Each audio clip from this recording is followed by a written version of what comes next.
చెప్తే రావణుడు అన్నాడు, వాళ్ళందరూ 100 యోజనములు దాటి వచ్చేశారంటున్నారు కదా, ఒకసారి నాకు చూపించండి, వాళ్ళని చూస్తానన్నాడు. సరే పదమన్నారు. ప్రాసాదం ఎక్కాడు. ఎక్కి నిలబడి ఏది చూపించు, వాళ్ళల్లో ఎవరో నాకొక్కసారి చెప్పు అన్నాడు. అదిగో రావణ అక్కడ చూడు, అడిగో పక్కన కనపడుతున్నటువంటి వాడు సుగ్రీవుడు, అదిగో చూశావా గద ఎత్తి అరుస్తున్నాడు, రారా రావణ పైకని. ఆయన అక్కడ అరుస్తుంటే ఇక్కడ లంకాపట్టణంలో ఉన్న అంతఃపురాల యొక్క ప్రాసాదములు గోపురములు కదులుతున్నాయి. ఆయన బలపరాక్రమముల ముందు ఎవ్వరూ నిలబడలేరు. ఉన్న వనాల మీద ఉన్న ప్రతి చెట్టు మీద భల్లూకాలు. ఈ భల్లూకాలన్నింటికీ జాంబవంతుడు నాయకుడు. ఆయన త్రివిక్రముడికి 21 సార్లు ప్రదక్షిణం చేశాడు.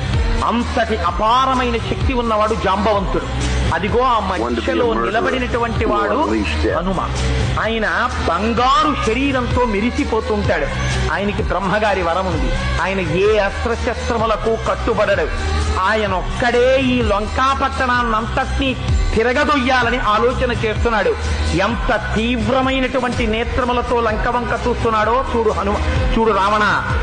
ఆయన పక్కన ఉన్నవాడు నల్లటి నీలమైనటువంటి శరీరంతో మిరిసిపోతున్నాడే, పద్మాల లాంటి కన్నులున్నాయే, ఎడమ చేత్తో కోదండం పట్టుకున్నాడే, వెనక అక్షయబాణ తూణీరములు కట్టుకున్నాడే, ఆయన పేరే రాముడు.